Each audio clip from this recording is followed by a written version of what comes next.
வணக்கம். இது கவட்டை டாக்ஸ். அதாவது ரோபோ டாக்ஸி, டிரைவர்லெஸ் காரு, இதை பற்றி நம்ம பார்த்துக்கிட்டு இருந்தோம். போன வீடியோலேயே இதை பற்றி சொல்லியிருந்தோம். அதே போல் இன்னொரு சம்பவமும் நடந்தது. அதே சான் ஃப்ரான்சிஸ்கோ சிட்டியில் தான். அமெரிக்காவில் ஒன்று நாயாக பிறந்துட்டோம் அப்படின்னா நம்ம சுக வாழ்க்கை தான்.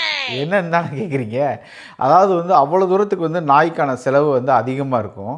அதாவது செல்லப்பிராணிகள் அப்படின்னு சொல்லலாம். செல்லப்பிராணிகளில் நாய், பூனை, முயல் இந்த மாதிரிலாம் முயல் கூட வீட்டில் வளர்க்க ஆரம்பிச்சிட்டாங்க. இந்த செல்லப்பிராணிகளுக்கு செய்யக்கூடிய செலவுகள் இருக்குது பார்த்திங்களா, அது பயங்கரமாக இருக்கும். வீட்டுக்கே நாய்க்கு முடி வெட்டிட்டு போகிற கம்பெனிகள் கூட பயங்கரமான ஷேர் வேல்யூலாம் இருக்குது. அந்த மாதிரிலாம் இருக்குது.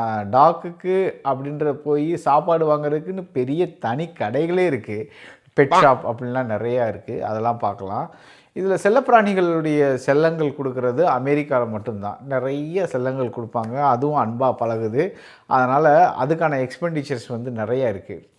சான் ஃப்ரான்சிஸ்கோ சிட்டியில் ஒரு கடைக்காரரு ஒரு பூனை வளர்த்துருக்கிறார். அதுக்கு பேர் கிட்கேட். பார்த்தீங்களா, சாக்லேட் பேர் கிட்கேட்.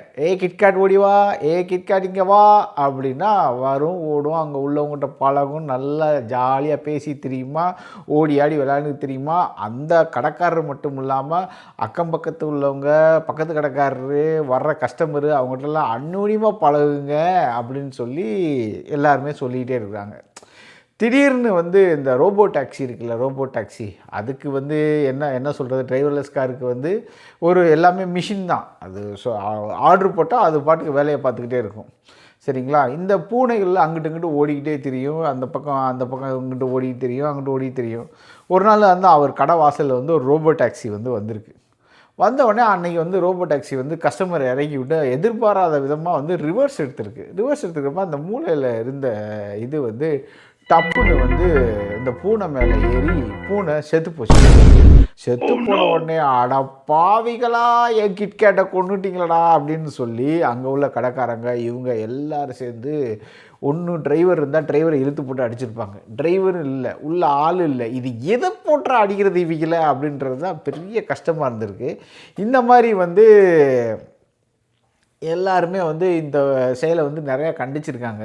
இப்படி தான் பாருங்கள், டெக்னாலஜி வந்திருக்கு, ஒரு பக்கம் நல்லதாக இருந்தாலும் இப்படிப்பட்ட எங்களுடைய ஜீவராசிகள், செல்ல பிராணிகள் எல்லாம் கொன்றுச்சே அப்படின்னு சொல்லி தகவல் போக போலீஸ் இதில் கேஸில் யார் மேலே போடுறது, என்ன போடுறது அப்படின்றது அவங்களுக்கும் மண்டை காய்ச்சி போயிடுச்சு. அவங்களும் சரி ஓகேன்னு சொல்லிட்டு அந்த வண்டியை அப்படியே சுவிட்ச் ஆஃப் பண்ணிவிட்டு டோ பண்ணி எடுத்துகிட்டு போயிட்டாங்க. இங்கே உள்ள அவர் என்ன சொல்கிறார் அப்படின்னா, இந்த மாதிரி பாருங்கள், எங்களுடைய செல்லப்பிராணிகளை கொன்றுச்சு, இதை நாங்கள் யாருக்கிட்ட போய் முறையிடுறது அப்படின்றது ஒரு பக்கம் இருந்தாலும், டெக்னாலஜி நல்ல ஹெல்ப்பாக தான் இருக்குது. ஆனால் இந்த மாதிரி விஷயங்களில் எங்களுடைய செல்லப்பிராணியை கொன்றுச்சே, இதை யார் முறையிடுவா அப்படின்றதும் கேள்விக்குறியான விஷயம்.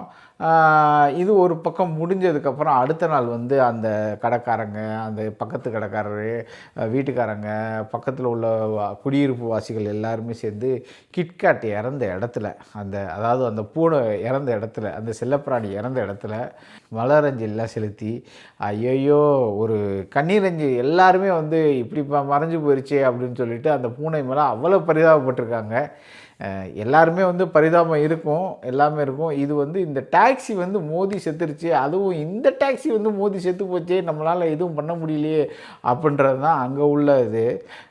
இதை நம்ம முதல்ல நம்ம என்ன சொன்னோம் அப்படின்னா, ஒரு ரோபோட்டை டிரைவர்லெஸ் காரில் ஒரு பிரசவ வலி ஏற்பட்டு குழந்தை பிறந்துச்சுன்னோம். இது ரிவர்ஸ் எடுக்கிறப்ப இந்த மாதிரி ஒரு அடிபட்டுருச்சு அப்படின்றதே சொன்னோம்.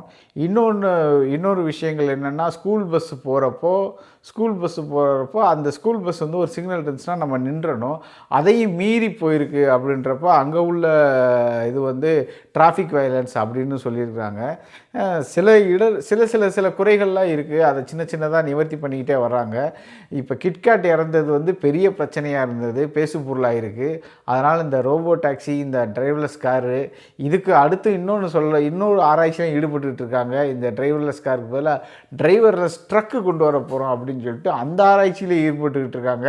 அதில் என்னென்ன நடக்க போதோ யாருக்கு தெரியும் அப்படின்றது அந்த மடப்புறத்தாளுக்கு தான் தெரியும் அப்படின்னு சொல்லிட்டு இன்னும் பல சுவாரஸ்யமான நிகழ்ச்சிகளை நம்ம கண்டு கழிக்கலாம். இது உங்கள் கவட்டை டாக்ஸ்.